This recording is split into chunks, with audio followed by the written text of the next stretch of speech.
Hi friends, welcome to Crick 360. Dharamshala దగ్గర జరుగుతున్న Punjab Kings versus Delhi Capitals మ్యాచ్ను అర్ధాంతరంగా రద్దు చేసినప్పటి నుంచి సోషల్ మీడియాలో ఐపీఎల్ సీజన్ 18 పై రూమర్స్ తెగ వైరల్ అవుతున్నాయి. బట్ వాళ్ళందరికీ ఫ్యాక్ట్ చెక్ చేసుకోవడానికి బీసీసీఐ వాళ్ళు ఒక ప్రెస్ నోట్ రిలీజ్ చేశారు. ఆ ప్రెస్ నోట్ని కూడా పక్కన పెట్టి ఎవరికి వాళ్ళు కథలు వేసుకుంటున్నారు. ఓవరాల్గా ఒరిజినల్గా ఆ ప్రెస్ నోట్లో ఏముందో ఆ న్యూస్ అన్నింటిని కూడా వీడియోలో కవర్ చేసుకుందాం. అండ్ మేజర్గా పాసిబిలిటీస్ ఏంటి, ఐపీఎల్ సీజన్ 18 ఎలా జరపబోతున్నారు, నిజంగానే ఐపీఎల్ సీజన్ 18 ఇంతటితో ఆపేయబోతున్నారు. వీటన్ని గురించి డిస్కస్ చేసుకుంటున్నా. వీడియో ఎండ్ వరకు చూసేయండి, చాలా ఇంట్రెస్టింగ్గా ఉంటుంది. ఏ పాయింట్ అయినా నచ్చితే లైక్ చేసి ఛానల్ని మటుకు సబ్స్క్రైబ్ చేయడం మర్చిపోయింది, ఎందుకంటే సబ్స్క్రైబ్ చేసుకోవడం చాలా important. First of all BCI వాళ్ళు రిలీజ్ చేసిన ప్రెస్ నోట్లో ఏం ఉంది అంటే, సింపుల్గా సుత్తి లేకుండా చెప్పాలి అంటే, మేము ఒక 3 days పాటు పరిస్థితులన్నీ దగ్గరగా పర్యవేక్షిస్తాం. పాజిటివ్ సైన్స్ ఏమైనా కనిపిస్తే అప్పుడు డెసిషన్ తీసుకుంటాం. లేదు నెగిటివ్ సైన్స్ అలాగే కొనసాగుతూ ఉన్నాయి అంటే డెసిషన్ మేకింగ్ని కాస్త కొద్ది రోజులు వాయిదా వేసుకుంటాము. తర్వాతే ఒకసారి స్టేక్ హోల్డర్స్ అందరితో కలిసి సమీక్షిస్తామని చెప్పారు. అంటే ఈ 3-4 days వరకు మనం ఏ పెద్ద అప్డేట్ ఆశించకపోవడమే మంచిది. బట్ కాకపోతే బీసీసీఐ అఫీషియల్ నుంచి క్రిక్ బస్కి అందుతున్న అన్అఫీషియల్ న్యూస్ ఏంటి అంటే, ఈసారి ఐపీఎల్ను మే ఎండింగ్లో 12 days పాటు ఒక విండో క్రియేట్ చేసి డబల్ హెడర్ మ్యాచెస్ పెట్టేసి 16 matchesను ఈ 12 days విండోలోనే కంప్లీట్ చేయబోతున్నారని అతను చెప్పొచ్చాడు. బట్ కాకపోతే అందరు సెప్టెంబర్ లేదా ఆగస్టులో జరుపుతారంటున్నారు. ఈ సెప్టెంబర్ని ఆగస్ట్ని ఎందుకు ఎలిమినేట్ చేయాలి అంటే, August 5th నుంచి August 31st దాకా ది 100 లీగ్ జరుగుతుంది.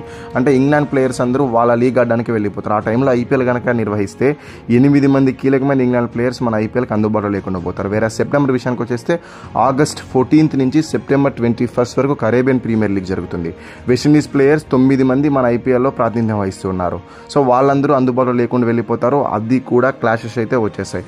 బట్ లేదు, మన బీసీసీ వాళ్ళకి ఆల్రెడీ వెస్టిండీస్ క్రికెట్ బోర్డుతో సత్సంబంధాలే ఉన్నాయి. మీ వెస్టిండీస్ ప్లేయర్ని మా ఐపీఎల్ ఆడడానికి ఎన్ఓసి ఇవ్వండి అని అడిగితే తప్పకుండా ఎన్ఓసి అయితే వస్తుంది. బట్ వాళ్ళ సొంత లీగ్లో వాళ్ళ సొంత ప్లేయర్స్ని ఆడనివ్వకుండా మన లీగ్లో ఆడడానికి పర్మిషన్లు అడగడం నిజంగానే సబబు కాదు. అందుకనే మీరు వింటున్న రూమర్స్ అని ఫేకే. ఆగస్ట్ సెప్టెంబర్లో అయితే అస్సలు జరగదు. మే లోపే కంప్లీట్ అయిపోతుంది కూడా. ఒకవేళ ఇండియాలో కనుక జరపడానికి ఆస్కారం లేదు అంటే ఎక్కడ జరుపుతారు అంటే, ఆబ్వియస్ చాయిస్ యూఏఈలోనే. గతంలో ఒక ఫుల్ సీజన్, ఒక half season T20 world cup and రీసెంట్గా ఇండియా ఛాంపియన్స్ ట్రోఫీ మ్యాచెస్ కూడా నిర్వహించిన ఎక్స్పీరియన్స్ యూఏఈకి ఉంది.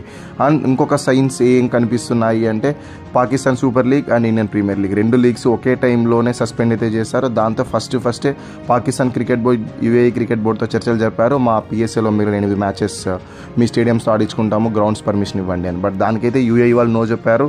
దానికి గల రీజన్స్ కొన్ని సోర్సెస్ నుంచి ఏమని వస్తున్నాయి అంటే, 2 లీగ్స్ ఒకేసారి రద్దు కావడం వల్ల ఐపీఎల్ కూడా యూఏఈకి షిఫ్ట్ అయ్యే ఛాన్సెస్ ఎక్కువ ఉంటాయి. కాబట్టి పిఎస్ఎల్ని కనుక పర్మిషన్స్ ఇచ్చి ఆ గ్రౌండ్స్ కనుక వాళ్ళకి యూజ్ చేసుకోవడానికి అనుమతులు ఇస్తే అప్పుడు ఆ గ్రౌండ్స్ యూజ్డ్ అయిపోతాయి, ఐపీఎల్ ఆడడానికి అనుకూలంగా ఉండవు. అందుకని ఫస్ట్ ప్రయారిటీ బీసీసీఐ వాళ్ళకి ఇస్తూ వాళ్ళ డెసిషన్ తీసుకునే వరకు వెయిట్ చేసి, అప్పుడు ఏమైనా ఐపీఎల్ కనుక ఇండియాలోనే నిర్వహిస్తాము, యూఏఈకి షిఫ్ట్ కాము అనుకుంటే గిన అట్లాంటి టైంలో పిఎస్ఎల్కి అయితే అనుమతులు వచ్చే అవకాశాలు ఉన్నాయి. అంతవరకు పిఎస్ఎల్ని అయితే హోల్డ్ చేసి పెట్టారు. మొత్తం చేర్చని ఫెయిల్యూర్స్గానే మిగిలిపోయాయి. సో మన వాళ్ళు మ్యాచెస్ ఆడడానికి యూఏఈ అయితే ఎదురు చూస్తుంది. మరి బీసీసీఐ వాళ్ళు అక్కడికి షిఫ్ట్ చేస్తారంటారా? నా పర్సనల్ ఒపీనియన్ ప్రకారం యూఏఈకి అయితే షిఫ్ట్ చేసే ఆస్కారం లేనట్టు అనిపిస్తుంది. ఎందుకు ఇలా అంటున్నానంటే, థ్రెట్ ఉన్నది నార్థన్ స్టేట్స్లో అండ్ బార్డర్ స్టేట్స్లో, బార్డర్ సిటీస్లో. సో సౌత్లో మనకు ఆల్రెడీ ఇప్పటికే 5 క్రికెట్ స్టేడియంస్ అయితే అందుబాటులో ఉన్న ఇంటర్నేషనల్ లెవెల్ స్టాండర్డ్స్తో. ఒకటి రాజీవ్ గాంధీ ఇంటర్నేషనల్ స్టేడియం హైదరాబాద్ అయితే, వైజాగ్ వైఎస్ రాజశేఖర రెడ్డి స్టేడియం, తర్వాత చిన్నస్వామి చపాక్, అండ్ కేరళలో కూడా తిరువనంతపురంలో గ్రీన్ఫీల్డ్ స్టేడియం ఉంది కదా. సో ఈ 5 స్టేడియంలని 2 టీమ్స్కి హోమ్ గ్రౌండ్స్గా అలొకేట్ చేసి ఈజీగా మ్యాచెస్ అయితే కంప్లీట్ చేయొచ్చు. సో ఇలాంటి పాసిబిలిటీస్ మన కంట్రీ లోపలే ఉన్నప్పుడు యూఏఈకి వెళ్ళి మ్యాచెస్ ఆడి కొన్ని లాజిస్టికల్ ఇష్యూస్ అని తెచ్చుకొని ఇలా ఇబ్బందులు పడే అవకాశాలు అన్నిటినీ ఎలిమినేట్ చేస్తేనే బాగుంటుంది. అండ్ దాంతోపాటు మన టీమ్స్ అని, ఫ్రాంచైజీస్ అని ప్లేయర్స్ని ఎలా పిక్ చేశారంటే, ఇండియన్ గ్రౌండ్స్కి అనుగుణంగానే స్క్వాడ్ సెలెక్షన్తో చేసుకున్నారు. యూఏఈ గ్రౌండ్స్లో పిచెస్ కాస్త డిఫరెంట్గా ఉంటాయి.